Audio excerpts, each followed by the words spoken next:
It's Thursday. It's 6 o'clock. It's crackerjack. No, I'm kidding. That means it's the ABC of CBD.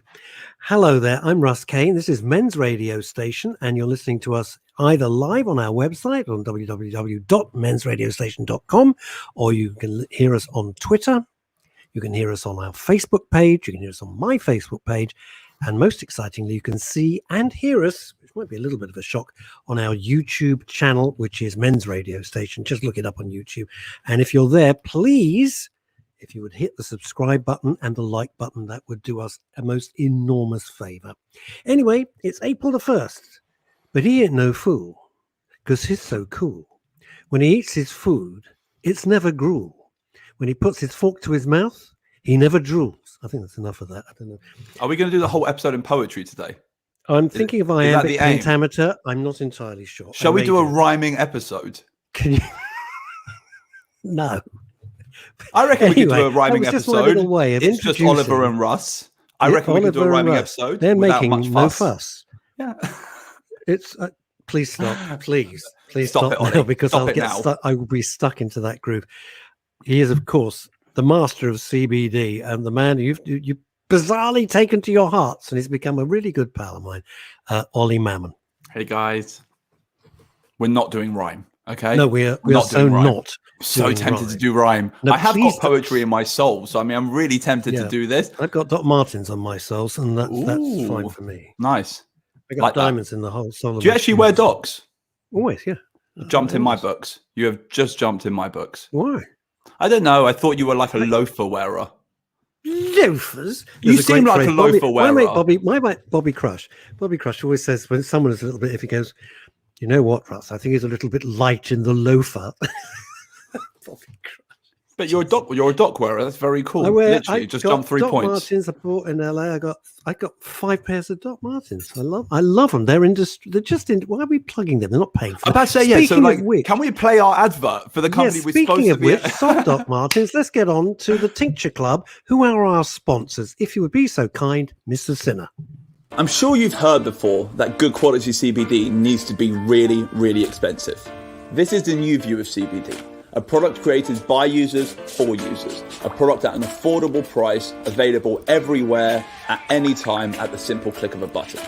Just CBD and MCT oil. No additives, no preservatives, and no flavor enhancers. It's a simple subscription-based service. The cleanest possible CBD delivered to your door for the lowest possible price. Your product, your rights, for the lowest possible price.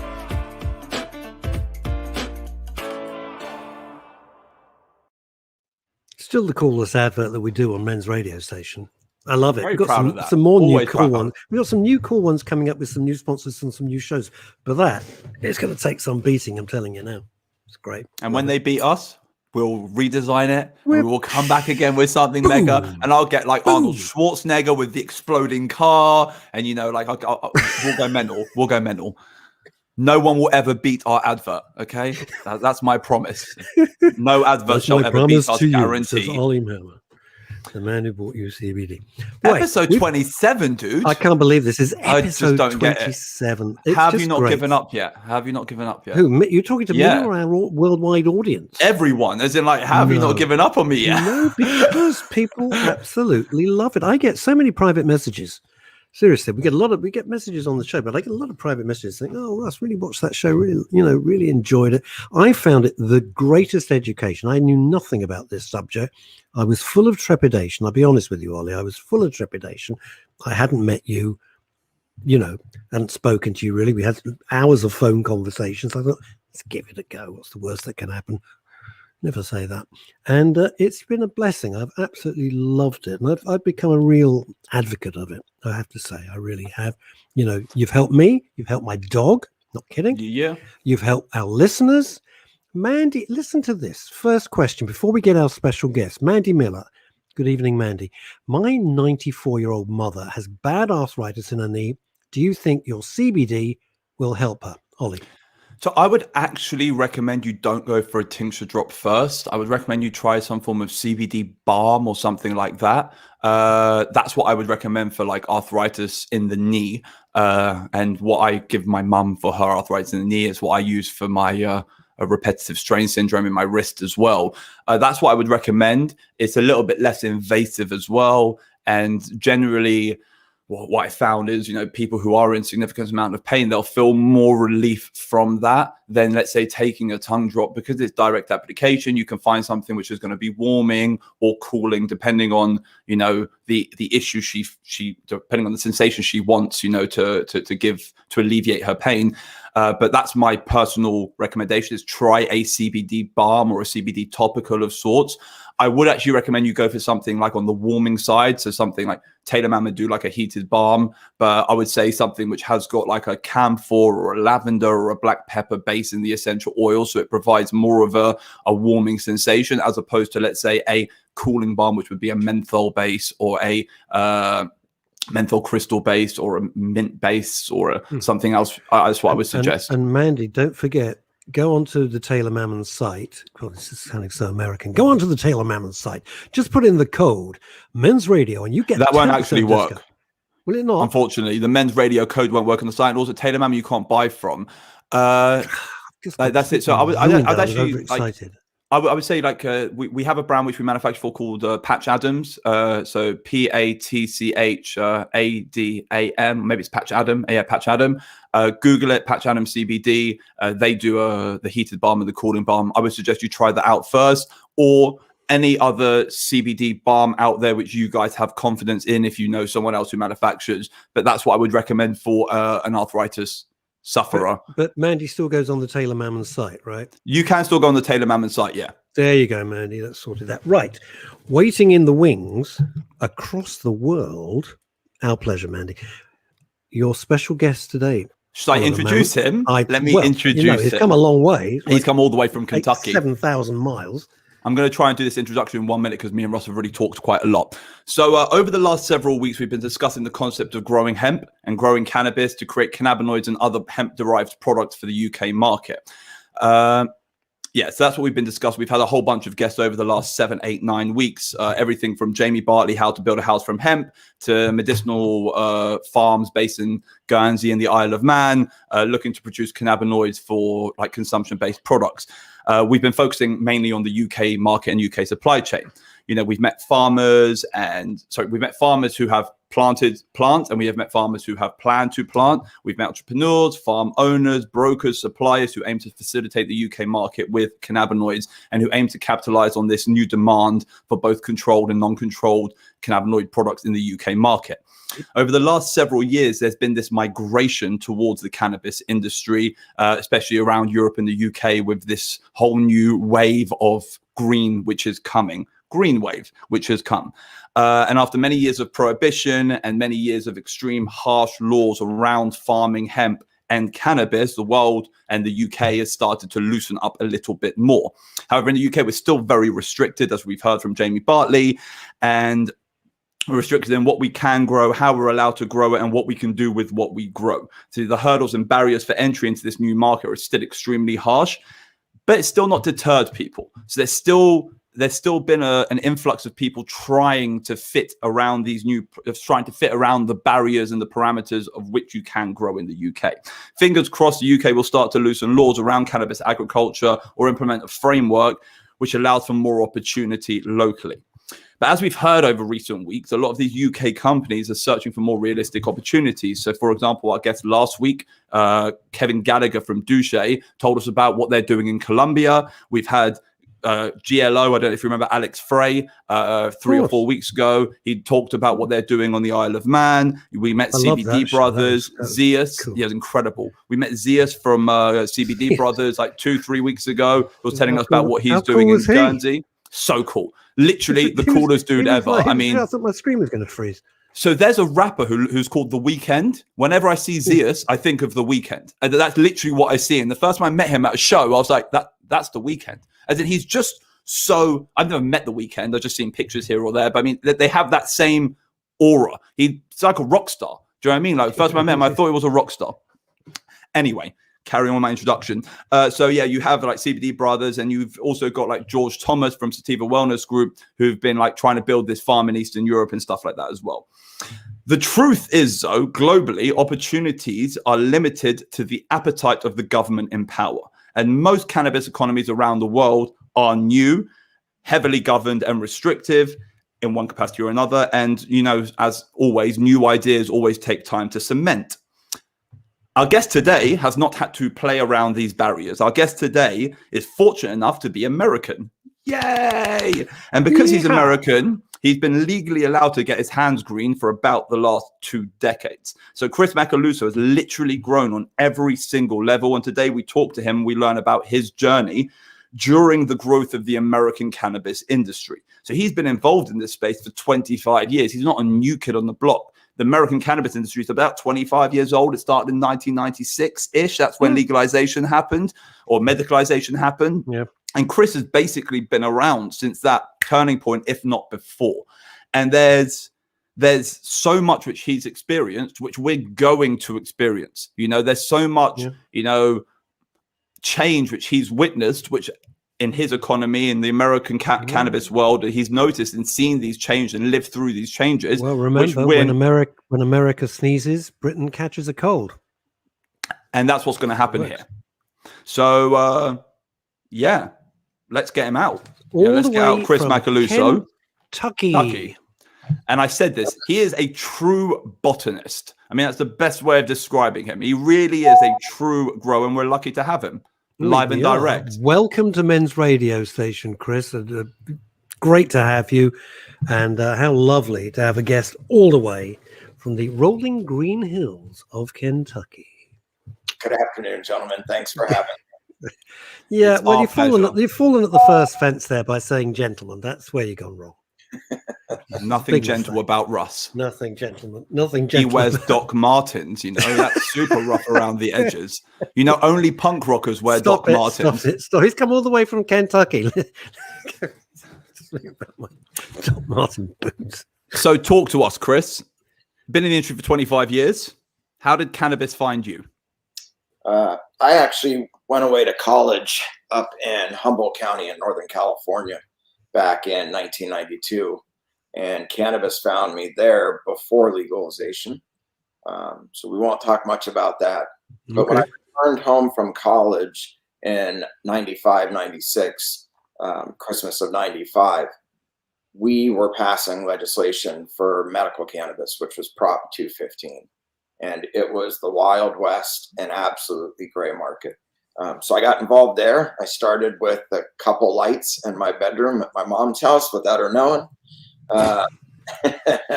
And then we I like the way you drop without her knowing, just in case she finds out. It's like, Mum, I never knew. Yeah, you didn't know, it's fine. You didn't know, it's cool. So started there, and I've worked my way up to building and constructing cultivation facilities for recreational and medical use licenses that have topped out at about 55,000 square feet. And then in the last 4 years, I've been blessed to come to Gencana full time as their VP of operations and past VP of farming, where we started with 150 acres, and our last harvest was just shy of 7,000 acres. Whoa. To put that into perspective, Chris, we had a guest, and forgive me, name's gone out of my head because my head is like a pizza most days. And we were talking about the size of the farm, and it was 12 acres. And over here, that is a pretty big deal. And Sure. So when you say 7,000 acres, it's like, forgive us Brits, but we're going like, what? Exactly. I'm thinking it's the size of London, maybe?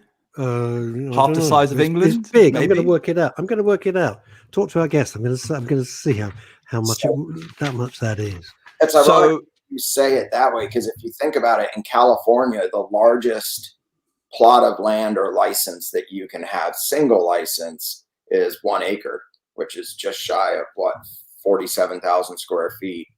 So yeah, when you think about 7,000 acres, it was a heck of a feat.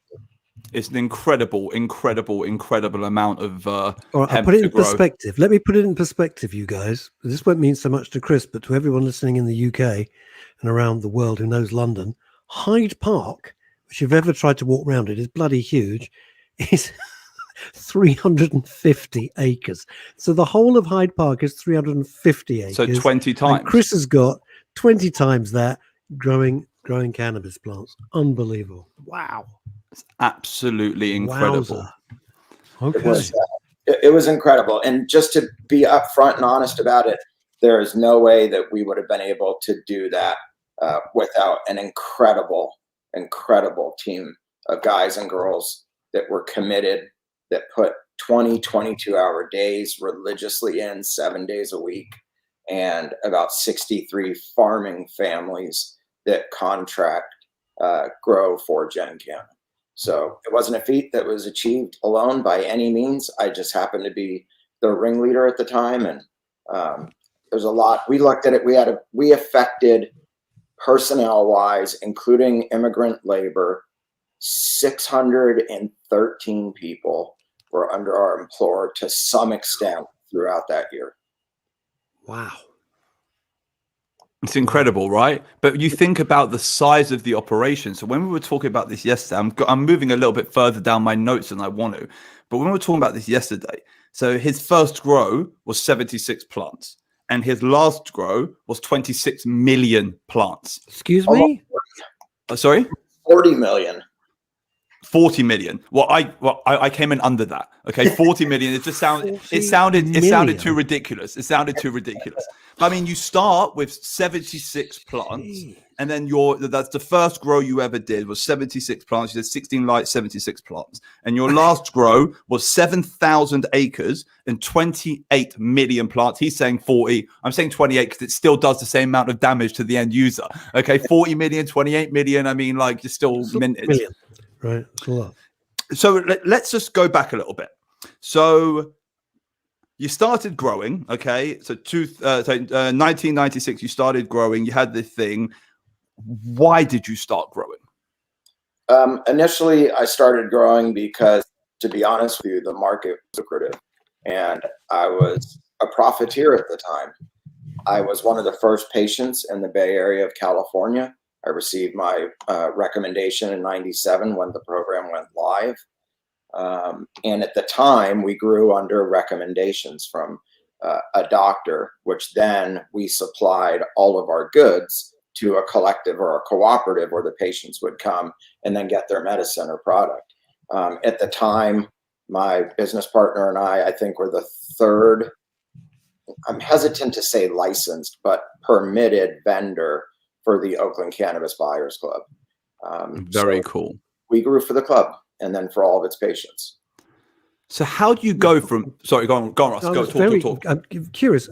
Two things. One, now you got 7,000 acres and something like 28 to 40 million plants. Have you told your mum? I have told her. Okay. Just checking, because she's going to get suspicious. Yeah, she'll be like, all right. Thing, on a more serious note, because this is really my huge interest in this, is the medicinal side of it.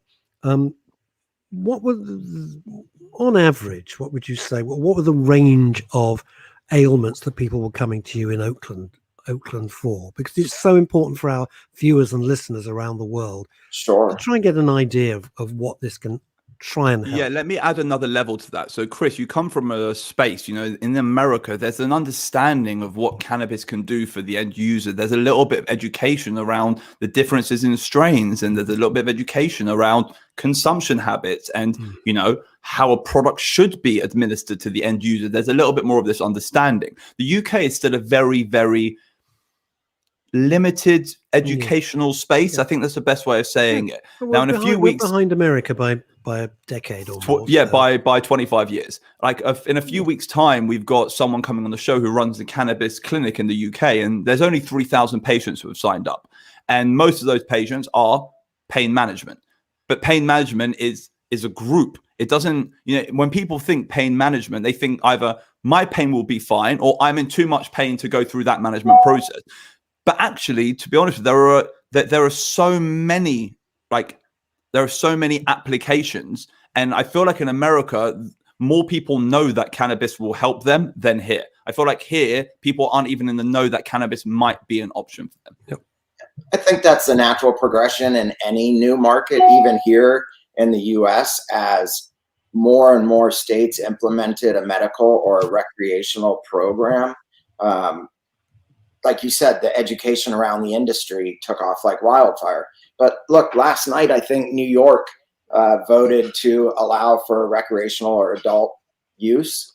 They're going to have a large onboarding of users, but more people that probably were, frightened by the stigma will partake or experiment and will find relief to a number of different ailments. So over the last 25 years, apart from growing, we'll get back to growing in a second. It's just because you've had eyes on a system which has been growing, and we have eyes on a system. So you have eyes on a system which has grown. So you have a memory of watching this economy, this cannabis economy, almost build around you. So your experience of living through that time is a lot more vast than our experience of watching the world grow in front of us. Like, did you find that demonization around cannabis was quick to disappear, or did you really find that it was a slow uptake? It was a slow uptake. Even with states that have recreational or adult use, I would probably compare it to liquor back in the dry days times. Under a women's suffrage movement, when they put an alcoholic on a wagon and they drove him through downtown to shame him. I still think that stigma is around cannabis, but it is slowly dissipating. I would say typically states come online with medical, and then the natural progression is to go to adult use, so they can kind of try on the shoes before taking a sprint. You find that during that transition period, more people come out. Very nice. Let me ask you, sorry, I just want to ask Chris this, because it's so useful to us in the UK and other Europe and many other European countries, because you are so far advanced in terms of the legislative that's been passed. The big argument over here, and I'm sure you must have read about it and followed, is they say we won't legalize this because they view it as a gateway drug. And then folks like Ollie come along and say, well, no, you're misunderstanding. You're not smoking this. This is for mainly, for pharmaceutical use, for medicinal use. And they still say, no. It's a gateway drug. Now, you've had 25 years more experience, let's put it in round terms, than we have. What's the findings? I would say that it's far from a gateway drug. I would say the bigger gateway drug here in the United States is probably opiates. Yes, totally. Which I dread coming here. Here. We don't have, thank the Lord, that problem in America, which I follow, because I pray that it doesn't spread there. It's horrendous. It's absolutely horrific. It's horrific. But no, I don't see it as a gateway drug. I really don't. More and more now in the States, it's looked at less as a drug. It is looked at now from the nutraceutical side, or as a food supplement, as an ingredient, as an additive to wellness. That stigma is fading away. But remember, it took almost 25 years to get to this point. Yes. Quarter of a century. You're right. Quarter. Yeah. So let's carry on, because I feel like we've digressed. I digressed. No, I do that. Rare. Okay? No, it's not really a digression, Ollie, because honestly, I would be hot on that. It's so interesting to have somebody who is such an expert at such a very senior level with such an enormous and successful company. And we can ask the question, because it's a golden opportunity to try and look into the future. If I exactly. Put it that, you know what I mean? By the way, Chris hates being called an expert. All right, So he doesn't know what the hell he's talking. So he doesn't Chris know what the hell he's talking about. He's from Kentucky. Fine. Do you want to watch him blush? Chris is a master grower. No, I am not a master grower. I am not a master grower. What that means? It sounds like something for whiskey distilling. It's marvelous. Every time I hear that, I cringe and want to get away from the person who says it as fast as possible. I don't want it to be contagious. And the reason why is because we're dealing with the science here, and it is ever evolving. And I don't know how you master a living organism. I can't wrap my head around that. Ollie, all the different strains in genetics, and now they're getting hybridized. And because of that, they're mutating. And no one's an expert in this space. If they say they are, they haven't been involved long enough. But I'm experienced for sure. And that's why he's so special. And that is why that was a trap, by the way, and you passed. No, seriously, when I go like it was, that's exactly what it is. So let's get on to this because the numbers are still just, like I said, 7,000 acres, 40 million plants. It's just a little bit like, what? Do you know what I mean? And the more you repeat it, 7,000 acres to get our heads around. 7,000 acres, which is basically 7 kilometers squared or 70 kilometers squared. One of the two. Like an acre is 100 meters by 100 meters, right? So that would be 7,000. 7,000 times 100 is 70,000, 700,000, 700,000. Jesus Christ. 700,000 divided by a meter, divided by 1,000 is 70,000. Yes, 70,000 meters squared. Fucking hell. Jesus Christ. Sorry, just basically got me into a little bit of sweat there. I can't believe you had to farm that, you poor bastard. Anyway, so growing for supply. So I remember when we spoke to you yesterday, you said the main thing for you... He's not there with a scythe. I think he's probably got equipment. My he's not there in a Harris tweed suit and a scythe. 7,000. We finished this evening. It's not that. With a little sickle. Yeah, that's a scythe. So let's talk about this. When we spoke yesterday, Chris, everything you said is all about consistency. And your entire grow process is all about consistency, and it's all about trying to create the most consistent products for the end user. And that's what you talked about. It's about creating a consistent growing tech and creating a consistent, reliable, high-yielding product from your grow. Okay, now what I can't get my head around is you're working inside of a room originally where you're controlling all the parameters and you've got all of the lights. We had this conversation yesterday and I still can't get my head around it, which is, it still doesn't, it's making me super anxious. Okay, that's just, my ADHD is going all over the place and I'm literally sweating thinking about it. So you go from a room, which you control all the parameters. You control the light, you control the heat, you control the watering system. You're never going to run out of water. You don't have to have any of these issues. And then you move to something which is 1,000,000 times bigger outside where you're literally beholden to God. I mean, are you a lunatic? What made you take on that job? Oh, I'm absolutely a lunatic. Okay, good. I thought you were unstable. I was like, 1,000,000% is unstable. There's no way in hell a sane person would take this on. Relaxed and at home, yes. If you saw all the pharmaceuticals I take on a daily basis just to get out of bed, you'd be blown away.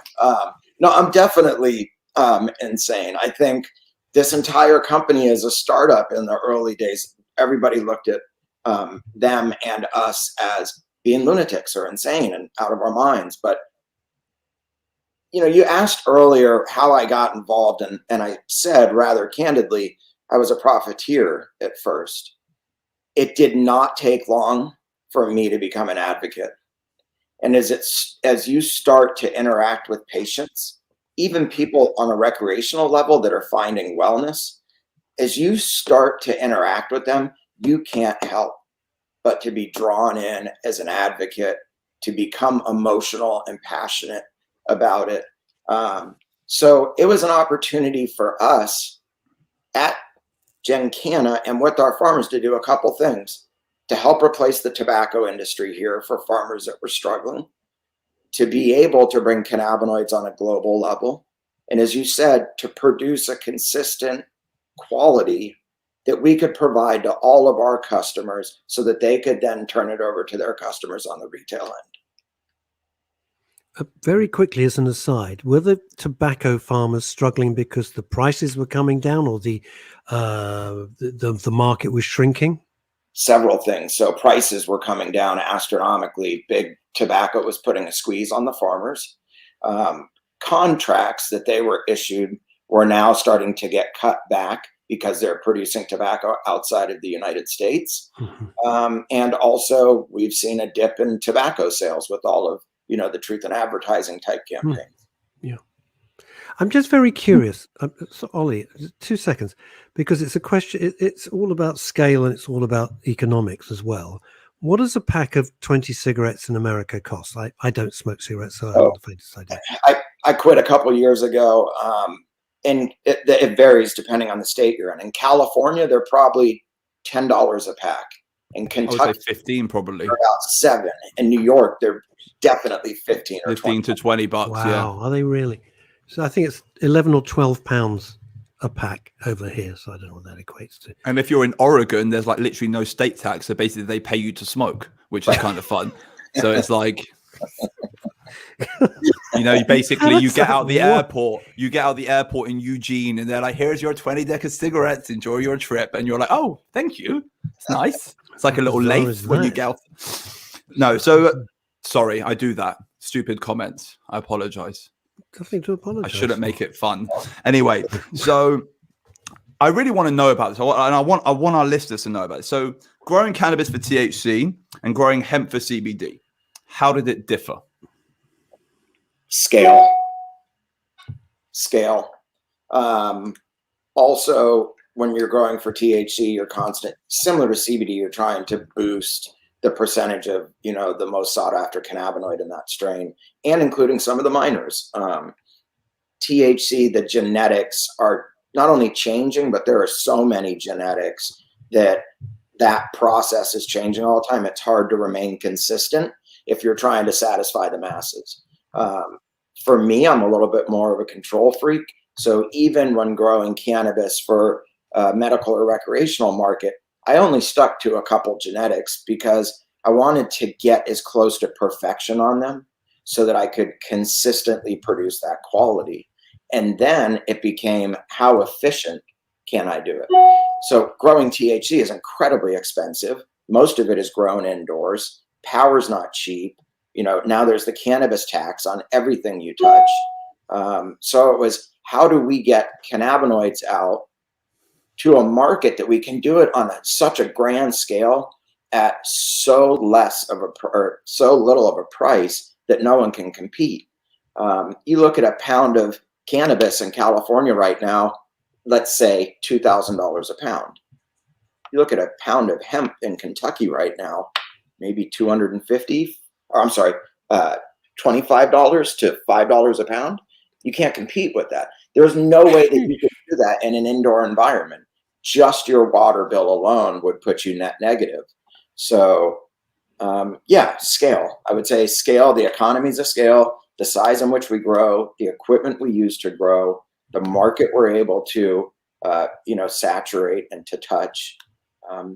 7,000 acres was just shy of about 60 million wet pounds of biomass, which is the dry equivalent of north of 16 million dry pounds. For our metric system users, that's about 7 million kilos. Okay, just throwing that out there in case anyone uses kilograms. 7 million kilos of dry pound, and let's say the average hemp crop would probably be what, like 15 to 20% CBD or 10% CBD? No. You would think that, and people might tout that. By the time it's been processed and it's now a dry, stable, extraction-ready biomass, I would say the average content is probably between 7% and 11% CBD. One reason why is back to genetics. So the genetics aren't stabilized for CBD right now. We haven't grown them long enough. They're still mutating. More often than not, in THC, you're pushing all the way through harvest to get the percentages as high as you possibly can because there's no limit on THC. When you're growing CBD, there's a limit on THC. So we're trying to push the CBD, and at the same time, it's becoming relative, and the THC can catch it. Because we have to grow at 0.3% or less, we don't get to maximize the harvest or the yield or the availability of cannabinoids. So CBD indoor in a cannabis market would very well reach 15 to 17%, but not in an outdoor farming environment. There's no way. So I have a question. So you didn't go straight from indoor, like 20 light grow 176 plants straight to the 8 million. There was a transition process, right? So let's talk about that transition process, because I can't get my head around it. Like, it's such a big change. It will be a bit like I'm used to sleeping in a house and now I'm going to go live outside for the rest of my life. All right. I've never learned to live outside. I've never learned to survive against the forces of nature. Do you understand? So how do I comprehend that? Now you're basically taking your livelihood, something which you know you're great at, inside, and then you move it outside to basically be completely beholden to God. To I mean, the like, weather, yes, to nature. it's just, there's got to be a process behind that, no? So, yes. So, we started very small on indoor growing, got to multiple commercial size locations of indoor growing. But in California, only once a year, there's one season. You can manipulate for 2, possibly 3 harvests, but most growers are getting one full harvest in the growing season in California. You get that one season to really get out, work outdoors, hone your craft, understand your genetics, build your soil, learn your nutrient profiles, because you only get that one harvest a year. So I was fortunate enough that a lot of the guys I hung out with, my brothers, the people that taught me, real master growers, I got to work with them on their outdoor farms. And I got to do that every summer. So I'd be able to touch 2, 3, 4 different outdoor farms a summer and learn 4 different ways, then take what was working best, keep track of that data, and then apply it to hemp. One thing that's shocking, and it just doesn't translate, in cannabis, you use watered down nutrients that you pay hundreds of dollars for, 96% water, 4% nitrogen. Here, you're putting out pounds or tons of fertilizer that's costing, $8, maybe $8 every 40 pounds. So that was very different to get over. And here you let the soil grow the plant. Whereas in cannabis, a lot of people are creating the soil through a substrate indoor. They're feeding it a bunch of nutrients that don't exist in that substrate, or they're going outdoor and they're introducing those high price nutrients there. Sure. Chris, roll it back a little bit and break it down. Imagine you're speaking to people who have no idea what the hell you're saying. Okay. So very simply, there's 2 ways to grow the cannabis plant: indoor, outdoor. Right. Indoor, and my mom's going to kill me for saying this, you play God or whatever your higher power energy is. Outdoor, you're beholden to that higher power energy. Indoor, typically you're growing in an inert media, meaning manufactured soil or substrate. There's no nutrients in that.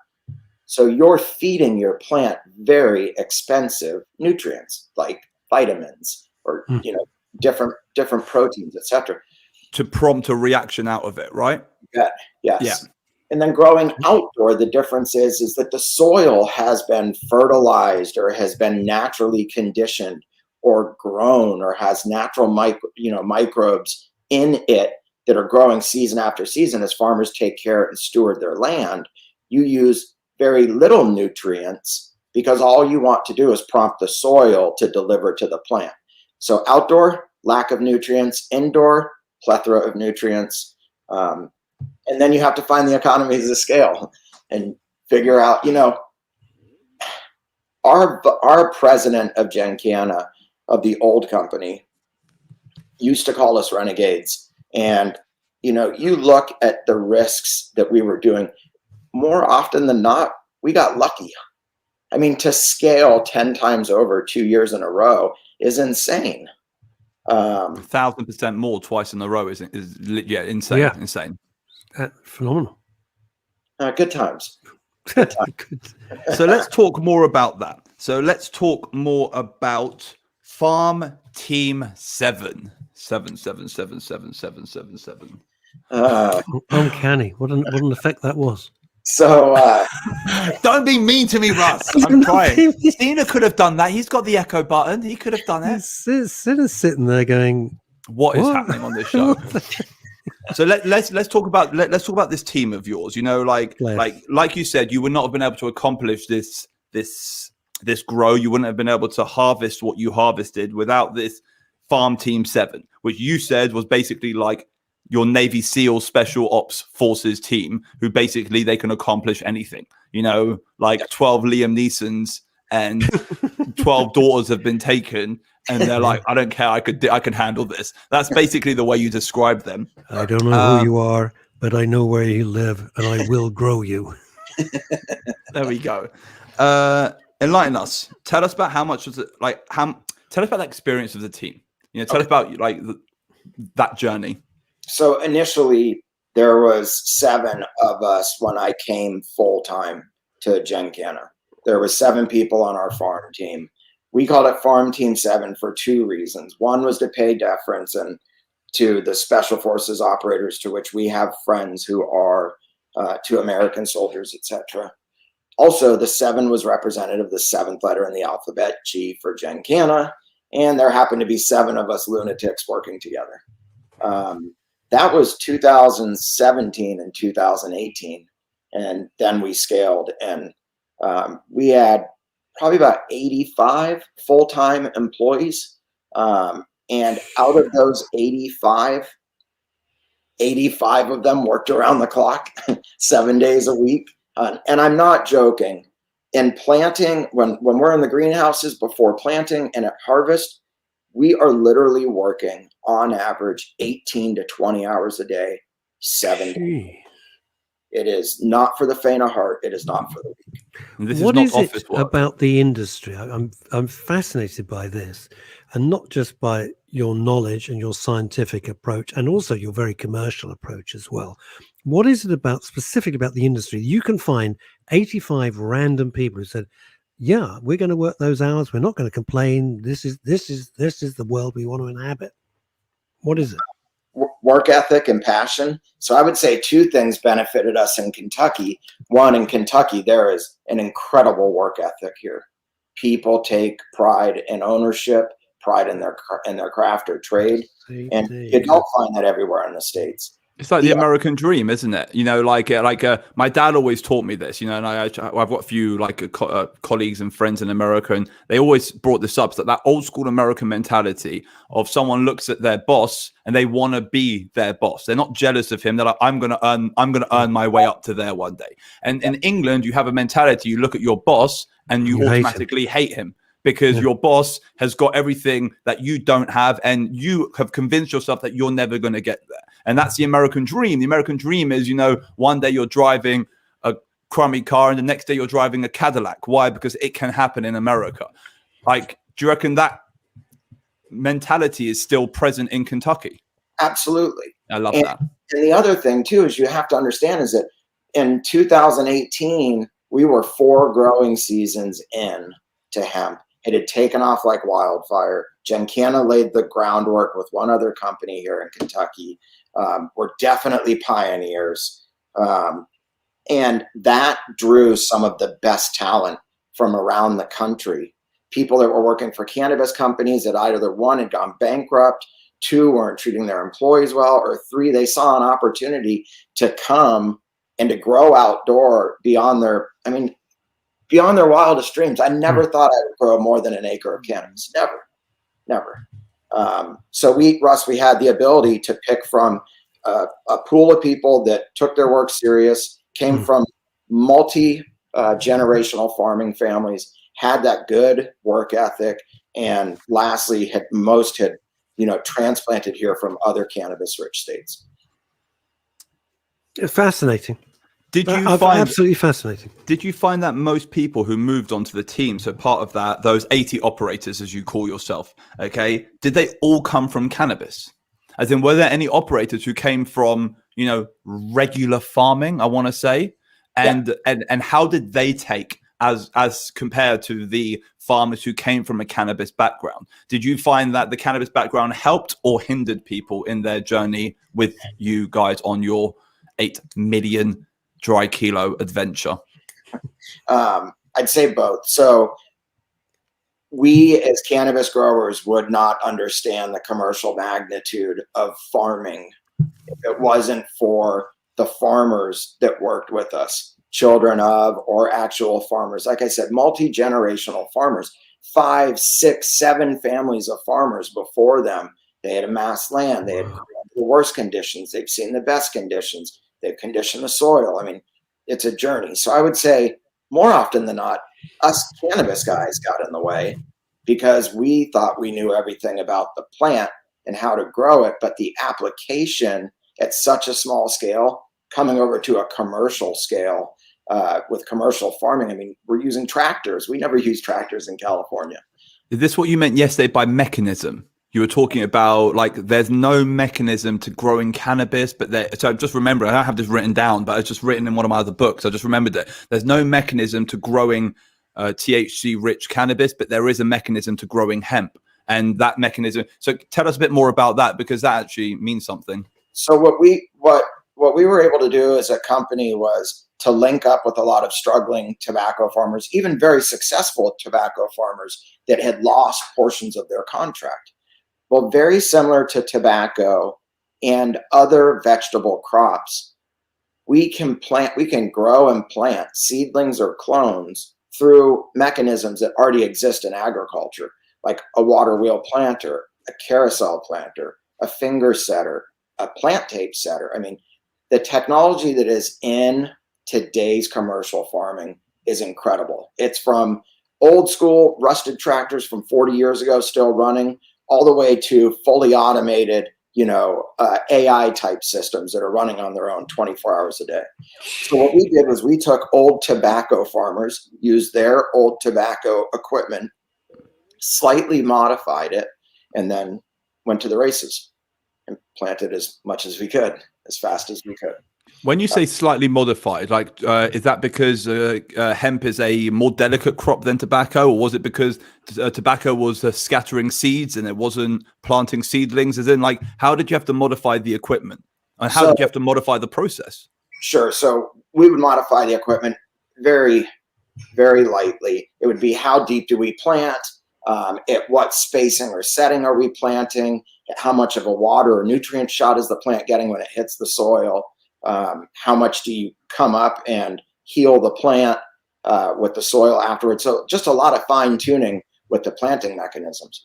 What we were able to do is to find out how to maximize the tillable acre with plants and keep costs down. You have to remember, 2019, a feminized seed went for $1. You're planting 4,000 seedlings per acre, hoping that 3,800 take. So it's expensive. It's incredibly expensive. So also, tobacco is grown in a greenhouse setting over months, and tobacco seedlings are mowed with like a lawnmower on a rail system, and they mow down the tobacco a couple times a week, and it floats in water that is allowed to have certain pesticides you would never put in a cannabis product. So they're growing in greenhouses for months. With hemp, you have, from the time you take a clone, 21 days until that clone needs to be out in the field, or it's outgrown the mechanisms we use to plant, or it starts to suffer degradation in a greenhouse. So we have a 14 to 21 day turn time, depending on if it's a seedling or a cloning. And again, we were talking millions of seedlings and clonings, to the point that we moved almost 2,000 tractor trailers, full-size semi-trucks, full of clones nightly for a month and a half. Just say to point that. something You've out, got by to the say way. that again. When he Sorry. says a semi truck, it's around 3 times the size of a It's standard truck in the UK. Okay, No, it's a not 40, a Luther 40 body. foot. What are we Yeah, talking 40 about? foot 18 wheeler. But repeat that, Chris. So That was incredible. 50-foot tractor trailer, and we moved upwards of 2,000 tractor trailers full of live genetics, be it clones or seedlings. And we moved them as far as New York, as south as Alabama, as west as Western Kentucky, and then here in central Kentucky. But just in central Kentucky to Western Kentucky, for a tractor trailer, that is a 5.5 hour trip. These drivers are driving overnight State. so that they One can get there. state. The drivers have to drive overnight because they have to get to the farmer, who is already up at 4 something in the morning, has already ate, took care of his other farm issues, and now is going out to deal with just this crop. And then we had to deliver to, and in Western Kentucky, we had probably 30 farming families that stretched over a couple hours geography.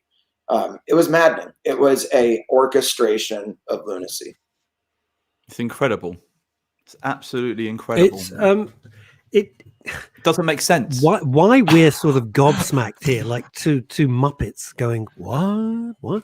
Is because the scale of this is so alien to what we have in, because the UK, it's tiny. We're a little rock in the middle of the North Sea, really. It's stunning. So when you hear in one state, because I'm thinking, what's he going on about? He's going from central Kentucky to West Kentucky. That's like, what's that, half an hour, 40 minutes tops, depending on traffic, And I'm thinking, well, that's like going from, central London to West London. If the traffic's really bad, it's going to take you half an hour. No, 5.5 hours. Which is basically England to Ollie Scotland. and I are going, what? 7 days a week for a month and a half straight. I can drive to Paris quicker. Yeah, we're in Paris in an hour and a half on the train. Hour and a half. I could drive there quicker. Yeah. An hour and a half to our furthest farmer here in central Kentucky because of the back roads, windy back roads. God. So, yeah. Is Burt Reynolds round like every bend? Oh, I can't believe that you brought that up. Well, I have to. I have to. Of course I do. You got little back roads. All I'm thinking is Smokey and the Bandit. That's all I can think of. So in 2018, the first crop that we cut into for harvest, I drove that crop back behind a truck and a 32-foot gooseneck trailer. I drove it from Western Kentucky to Central Kentucky to mark the books as this is the first lot of the 2018 season. It's the morning that they announced that Burt Reynolds had passed away. Oh. So I'm texting friends of mine in California saying, you'll never believe I'm moving 25,000 pounds of cannabis on a freeway midday, not worried about anything. And I kept telling them I'm eastbound and down. I got pulled over 2.5 hours into the trip by a state trooper. It was the most wild experience of mine or his life, for sure. I want to know about this. This is not even on the script. I want to know about this. You get pulled over. With what's it called? 25,000. Did you say 25,000 pounds? 25,000 pounds of what can only be described as cannabis product because they don't know better. And you're there with a state trooper. Please roll down your windows, sir. Place your hands on the steering wheel. California. So when I got pulled over, I took the keys out of the ignition. And I crossed over my body and dropped them out of the window of the truck. So when the officer came up, he's like, sir, why are your car keys on the ground?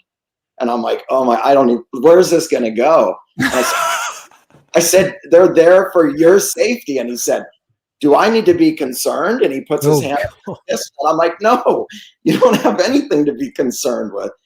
And he looks at me and he looks back at the truck and he goes, if you don't mind me saying, sure smells like marijuana. And I said, no, it doesn't, but it definitely smells like hemp. Here's our paperwork and registration. I mean, they had to call the Kentucky Department of Agriculture. They talked to local politicians. I was on the side of the road for 45 minutes. And as I'm leaving, he's offering me an escort back to Central Kentucky. Wow. And I'm like, just no one would believe it if you weren't there. What is the thing with the keys, by the way? What is that? He didn't want to get shot. Thing? Yeah, everyone in America gets shot. No, I know that, but what is the keys? Well, what are you doing with that? In California or in a larger city, oftentimes they do talk to you from a loudspeaker from the car. And if it's a serious stop, they will say, driver, with your right hands, take the keys out of the ignition, cross your body, put them on the ground, because then they know you're not going to run from or you're not going to drive away. Okay, I get it now. It's I nearly made a terrible mistake. My late friend, I used to see all the time in California, and in London, if you get stopped by the police, I always get out to have a chat. It hasn't happened for many, many years. And he said, "You'll die." I said, "Well," he said, "No, whatever you do, if they stop you in Los Angeles, for God's sake, don't get out the car. They'll just shoot you." I said, "Oh, it's a bit different from from growing up over here." We're completely different. We're very naive. We're very naive in the UK we're not tooled up. That's why no one has guns. We don't have guns, and it's not part of. Neither do the police. So that's how it is. I got a amazing thing. If you could go back in time, would you not be pulled over, or would you keep that part of the story? No, I would keep that part of the story. Yeah, it's this amazing thing, man. Like, it's kind of like, it's your dream, isn't it, to get pulled over with so much weed that they can't arrest you. It's just like a logistical nightmare. The one thing I kept telling them was, this is precious cargo. Like, this is live vegetation. It's degrading the longer we sit here. We need to figure this out. No one in their right mind would do that with cannabis. I'm stunned it was resolved in 45 minutes. Try that in Britain. Be 45 days. You'd still be sitting there and put on answer phone. And I'm blessed and fortunate, to be honest with you. It was because of our compliance division and our attorneys. We didn't go anywhere without a binder with all of our paperwork in it. So if we got pulled over, you hand them the binder. I mean, it can't get more official in an agricultural setting with a police interdiction than that. So I was blessed by our compliance department and paperwork. Plus, look, Kentucky has led the way for hemp, the rebirth of hemp in the United States. So more people here know than don't. I think it's absolutely incredible. I have a quick question. Okay. Would you ever go back to the THC market? Do you ever have, I mean, like, do you not wish you could go and do 8 million dry pounds of THC out there in the field just to see if you can accomplish it? I would love to do that for the accomplishment. No, I don't see myself ever going back to the cannabis side. Might I still work in that arena? Sure. I'm with a company that I'm not leaving until they tell me to go. I absolutely love the company I work for. I love the people I work with. I miss all the people that worked with me in the 2019 season. We went through a downsizing and right sizing of the company. And there were people. No, I'm not going back to THC.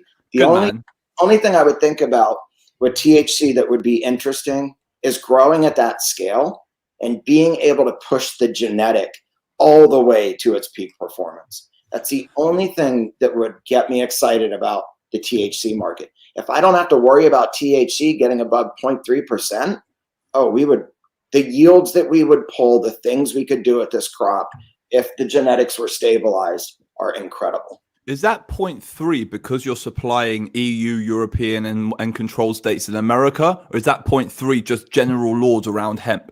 So 0.3 is what's in the U.S. Farm Bill for the United States. And actually, when we send a finished product out your way, the guideline is much 0% THC. So one thing you've got to realize, if you were in the THC game still, your handprint of the amount of people you would have actually helped with the compounds you produce would be a hell of a lot smaller. I mean, we were speaking about this with Chris Stubbs. I mean, if you think about the amount of people on an international, basically most people around the world have probably who have used CBD have probably used an extract that you've created, and that's pretty cool. I know the amount of products I've created using your extract. I know the amount of products in the UK market which have been created using a Genkenna extract over the last 3, 4, 5 years. Thank you. It's actually incredible. So if like Russ, his stuff's in your products I made for you and your doggy. It's the Genkenna extract. To here in London. How fantastic! So I'm saying, if you think about it that way, I mean, the amount of people who Chris has actually touched. We talk about these crazy figures, and we talk about these crazy, this crazy farm. But I mean, we've all benefited from it. I mean, like whether we know it or not, we've all benefited. Sorry, Chris, you were talking. I just want to interject. You guys keep saying Chris, so I love it. I think it's great, but I've never been more humbled in my life than this experience here with him. And I can't say it enough. All I did was help orchestrate. All of the credit goes to Farm Team 7, to all the farmers in the Genkenna production platform, to all of our contract growers, to our peers. We would not have been able to do this if it wasn't for everybody. So I really appreciate the compliment. I just want to make sure that someone's got to stand on stage and get the award. Do you know what I mean? Even if it is for everyone, you know what I mean? Like, unfortunately, if I had 80 something operators on my screen right now, the conversation would be chaos. So, I mean, like when I say, well done to you, it's well done to you and your entire team. It's the same way that when Taylor Mammon has an accomplishment, like, it's not an individual thing. It's a thing of unity. But I am saying it's important for people out there to kind of realize like how widespread your reach actually has been. And it makes sense now with the numbers you've discussed on today's wonderful episode, which is nearly finished. It's been an extraordinary episode. Why has it gone so quickly? Because this is like one of the best guests ever. I'm sorry. I'm sorry to say, you've been absolutely fantastic. I just Does everyone blown my call you mind. Mac, or do they call you Christopher? They call me Mac. Well, how embarrassing. We've just spent the last hour calling him Christopher. I that's know. okay. That's We're all the right. worst. We're the There's worst. Chris's here in, you know, important positions that when they say Chris is responsible for this, we have to make sure which Chris is doing that. I want to thank you so much on behalf of all the team at Men's Radio Station, our producer Sinner, myself, Ollie Mammon. It's been a revelation. It's really been an absolutely fascinating revelation. Thank you so much. Hope one day in the future you'll see us. Until next week. Goodbye, God bless everybody. you. Stay safe.